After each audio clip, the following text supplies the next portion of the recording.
So ఈ case తర్వాత నుంచి now Supreme Court started to identify appointment of judges as a condition for judicial independence as well. న్యాయశాఖ స్వతంత్ర ప్రతిపత్తిలో భాగంగా జడ్జిల నియామకాన్ని కూడా సుప్రీంకోర్టు ఒక భాగంగా పరిగణించడం మొదలుపెట్టింది ఈ జడ్జెస్ కేసు నుంచి, సెకండ్ జడ్జెస్ కేసు నుంచి.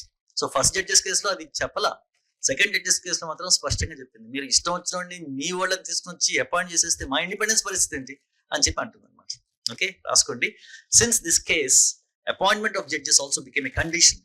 Since this case, appointment of judges also became appointment and transfer of judges also became a condition for judicial independence. ఈ కేసు తర్వాత జడ్జిల నియామకం మరియు బదిలీలు కూడా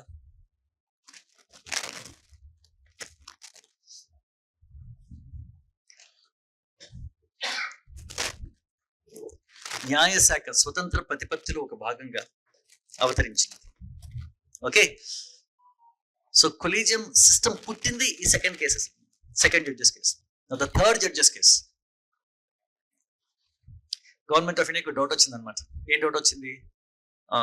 అసలు ఈ డెసిషన్ టేకెన్ బై సిజేఐ అనే దానికి ఏమైనా మార్గదర్శకాలు ఉన్నాయా? కొలీజియం వ్యవస్థకి సంబంధించిన స్పష్టత ఏమైనా ఉందా? Is it the decision taken by the entire collegium or is it the decision taken singularly by chief justice of India? Okay అని కొన్ని డౌట్స్ తోటి ప్రెసిడెంట్ ఆఫ్ ఇండియాకి ఒక రిఫరెన్స్ ఇచ్చిందండి. ఆ రిఫరెన్స్ కి సంబంధించిన అంశాన్ని విచారిస్తూ సుప్రీంకోర్టు థర్డ్ జడ్జెస్ కేసులో ఒక అడ్వైజ్ ని గవర్నమెంట్ కి ఇచ్చింది అనమాట. ఓకే, రాసుకోండి. Third judges case on a reference made by president of India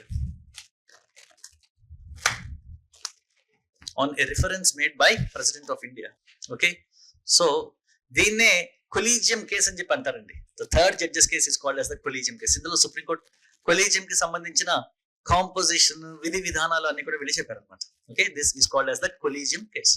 so collegium system came to be established in India for appointment and transfer of judges through this case, the third judges case. Okay, so మనకి collegium అనే అంశానికి సంబంధించిన ప్రస్తావన second judges కేసులో వచ్చింది, కానీ collegium వ్యవస్థ, జడ్జిల నియామకం మరియు బదిలీకి సంబంధించి కొలీజియం వ్యవస్థ స్థాపన థర్డ్ జడ్జెస్ కేసులో జరిగిందన్నమాట. Okay, so third judges case established the principle of collegium in the appointment and transfer of judges. Okay, so ఈ కొలీజియంలో ఒక సుప్రీంకోర్టు ప్రధాన న్యాయమూర్తి ఉంటాడు, మళ్ళీ 4 ఇతర సీనియర్ న్యాయమూర్తులు ఉంటారు అని సుప్రీంకోర్టు ఇవన్నీ చెప్పింది. Okay, so these 3 judges cases led to ultimately the evolution of what is called as the collegium system in the appointment and transfer of judges in India. Okay, any doubts till now? Okay, so next ఇప్పుడు జడ్జీల నియామకానికి సంబంధించి కేంద్ర ప్రభుత్వం పై చేయి తొలగిపోయి ఎవరి పై చేయి స్థాపించబడింది? న్యాయ వ్యవస్థ పై చేయి స్థాపించబడింది, సుప్రీంకోర్టు పై చేయి స్థాపించబడింది. ప్లీజ్ రిమెంబర్, ప్రపంచంలో ఎక్కడ కూడా ఈ వ్యవస్థ లేదండి wear the highest court will appoint its own judges. ఎక్కడా లేదు. Even in America also, where there is judicial independence as a precondition for that political system, the higher judicial appointments are made by the president.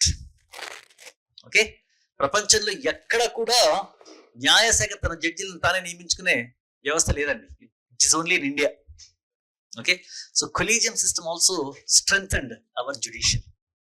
Okay, so ఎందుకు ఇవాళ supreme court ఇంత over action చేస్తుంది అంటే ఇవన్నీ కారణాలు అనమాట. ఆల్రెడీ ప్రపంచంలోనే అత్యంత శక్తివంతమైన న్యాయ వ్యవస్థ ఇండియాలో ఉంది. దానికి తోడు చెక్స్ అండ్ బ్యాలెన్సెస్ వ్యవస్థని కూడా అప్సెట్ చేస్తూ జడ్జిల నియామకాన్ని తన చెప్పు చేతల్లోకి సుప్రీంకోర్టు తీసేసుకుంది. This is reason as to why judiciary has become very very activist. Okay, ఇంత క్రియాశీల పాత్ర పోషించడానికి న్యాయశాఖకి ప్రధాన కారణాలు ఇవన్నీ కూడా. ఓకే, సో మన పార్లమెంట్ ఏం చేసిందంటే మెల్లిగా ఒక అమెండ్మెంట్ తీసుకొచ్చింది, ఒకసారి చెప్పేసి నేషనల్ జ్యుడిషియల్ అపాయింట్మెంట్స్ కమిషన్. దీని ద్వారా ఏం చేయడానికి ట్రై చేసింది మన పార్లమెంట్? జడ్జిల నియామకం అట్లాగే జడ్జిల బదిలీలకు సంబంధించి ఇక్కడ మన న్యాయ వ్యవస్థకు ఉన్నటువంటి ఏకపక్ష అధికారాన్ని తగ్గించి కొంచెం బ్యాలెన్స్ చేసే ప్రయత్నంలో భాగంగా నేషనల్ జ్యుడిషియల్ అపాయింట్మెంట్స్ కమిషన్ అనే సంస్థకి జన్మని ఇచ్చే ప్రయత్నం చేసింది అనమాట త్రూ ఏ కాన్స్టిట్యూషనల్ అమెండ్మెంట్. ఎన్నవ రాజ్యాంగ సవరణ? మీరు గుర్తుపెట్టుకోండి, ఈ థర్డ్ జడ్జెస్ కేసు ఉంది కదా, థర్డ్ జడ్జెస్ కేసులో సుప్రీంకోర్టు ఏం చెప్పింది అంటే ఏ మెమరాండమ్ ఆఫ్ ప్రొసీజర్. గుర్తుపెట్టుకోండి ఇది కూడా. Supreme Court rule that a memorandum of procedure should be finalized by the government. Memorandum of procedure MOP అంటారండి. MOP, memorandum of procedure should be finalized by the government which has guidelines for appointment of judges. So collegium వ్యవస్థలో ఈ కేసులో supreme court ఏం చెప్పిందంటే కొన్ని మార్గదర్శకాలతో కూడినటువంటి MOP, memorandum of procedure ని కేంద్ర ప్రభుత్వం రూపొందించాలని తీర్పిచ్చింది. ఓకే, సో ఈ మెమరాండమ్ ఆఫ్ ప్రొసీజర్ లో మన కొలీజియంలో ఎలాంటి ప్రాసెస్ ఉంటది, ప్రక్రియ ఎట్లా ఉంటది, విధి విధానాలు ఎట్లుంటాయి, నిర్ణయాలు ఎట్లా తీసుకోవాలి, ఆ నిర్ణయాలని మన ప్రభుత్వానికి ప్రధాన న్యాయమూర్తి అందజేసిన తర్వాత గవర్నమెంట్ ఎన్ని రోజుల లోపల నియామకాలు చేపట్టాలి, ఇవన్నీ కూడా ఫైనలైజ్ చేయండి అని చెప్పాను. ఓకే, సో గవర్నమెంట్ ఏం చేసిందంటే వీళ్ళు జడ్జిమెంట్ ఇచ్చిన తర్వాత చాలా కాలం వరకు కూడా MOPని వీళ్ళు ఫైనలైజ్ చేయాలి. కాబట్టి జడ్జిల నియామకాన్ని పెండింగ్ పెట్టేశారు. మీకు తెలుసా, ఒక ప్రధాన న్యాయమూర్తి ప్రెస్ ముందుకు వచ్చి కన్నీళ్లు పెట్టుకున్నాడండి. తెలుసా మీకు ఇది? He cried before the press. జడ్జిలు అసలు ఎవరు లేరు, మాకు పని పెరిగిపోయింది, పని భారం ఎక్కువైపోయింది, జడ్జిలు మీరు నియమించండి అని చెప్పి గవర్నమెంట్ ని వేడుకుంటూ కన్నీళ్లు పెట్టుకున్నాడు అనమాట. అంత అవసరం ఏంటో, పెండింగ్ పెడితే పెండింగ్ పడుతుంది అంతే కదా, అది మనకేం కొత్త కాదు కదా. ఈయనకి పాపం చాలా బాధపడిపోయి కన్నీళ్ళు పెట్టేసుకుని ప్రశ్న ఏడ్ చేశారండి. He cried, he was sobbing. Okay, అంత అవసరం అనమాట ఇండియాలో న్యాయశాఖ సంస్కరణలు. Okay, so memorandum of procedure ని రూపొందించడానికి ప్రభుత్వం కొన్ని సంవత్సరాలు తీసుకుంది. Did not do it for very long time. Okay, this was the third judges case. ఆ తర్వాత మన పార్లమెంట్ ఏం చేసిందంటే it brought out the national judicial appointments commission. Okay, NJAC. దీన్ని 2004లో 99th కాన్స్టిట్యూషనల్ అమెండ్మెంట్ యాక్ట్ ద్వారా మన పార్లమెంట్ NJAC ని తీసుకొచ్చింది. Okay, 99th constitutional amendment act. దీనిలో ఎవరు ఉంటారు NJAC లో? ఒక చీఫ్ జస్టిస్ ఆఫ్ ఇండియా ఉంటాడు, ఇద్దరు senior most judges of supreme court ఉంటారు, మొత్తం 3 మంది. They belong to judiciary. ఒక లా మినిస్టర్ ఉంటాడు and 2 eminent members who are chosen by a selection committee consisting of maximum members of parliament. Okay, so ఒక 3 వ్యక్తులేమో non judicial, 3 వ్యక్తులేమో judicial.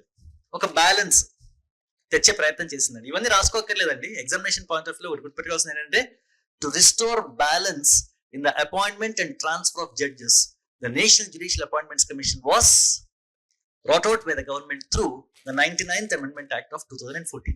ఇది ఒక్కటే మీరు గుర్తుపెట్టుకోవాల్సింది ఎగ్జామినేషన్ పాయింట్ ఆఫ్ వ్యూ. దేనికోసం? To restore balance. So 3 మంది judicial, 3 మంది non judicial members తోటి ఒక NJAC ఏర్పాటు అవుతుంది. సో ఒక బ్యాలెన్స్ తెచ్చే ప్రయత్నం చేసింది అనమాట. ఓకే, దీన్ని సుప్రీంకోర్టు ఏం చేసింది 2015లో in the NJAC case. Supreme Court struck down NJAC and restored the collegium system. Okay, so 2015లో సుప్రీంకోర్టు 99వ రాజ్యాంగ సవరణని కొట్టివేసి కొలీజియం వ్యవస్థని పునరుద్ఘాటించింది. ఓకే, పునఃస్థాపించింది. ఓకే, కాబట్టి జడ్జిల నియామకంలో ఇవాళ కూడా కొలీజియం వ్యవస్థ కొనసాగుతుంది. కాబట్టి జడ్జిల నియామకంలో, జడ్జిల బదిలీలో ఇవాళ సుప్రీంకోర్టుదే పై చేయిగా ఉంది. కేంద్ర ప్రభుత్వానికి ఉన్న పై చేయి తొలగిపోయింది. You are clear about this, about the appointment of judges? Examine the controversy related to the appointment of judges and what is the consequence of the collegium system అని చెప్పి క్వశ్చన్ ఇచ్చారు అనుకోండి, దీనికి మీరు రాయవలసిన ఆన్సర్ ఇది. ఓకే, సో జడ్జిల నియామకానికి సంబంధించిన వివాదాన్ని పరిశీలించి భారతదేశంలో కొలీజియం వ్యవస్థ ప్రవేశపెట్టడం వల్ల పర్యవసానాన్ని వివరించము అన్నాడు అనుకోండి. ఓకే, ఈ first judges case, second judges case, third judges case, NJAC. Okay, పర్యవసానం ఏంటి? ఇవాళ జడ్జీల నియామకంలో, జడ్జీల బదిలీలో కేంద్ర ప్రభుత్వానికి ఉన్న పై చేయి తొలగిపోయి న్యాయ వ్యవస్థ పై చేయి స్థాపించబడింది. దీనివల్ల చెక్స్ అండ్ బ్యాలెన్సెస్ వ్యవస్థ ఏదైతే ఉందో దానికి భంగం కలుగుతున్నది. ఓకే అని చెప్పి రాయవలసి ఉంటుంది అనమాట. So this is about the appointment of judges.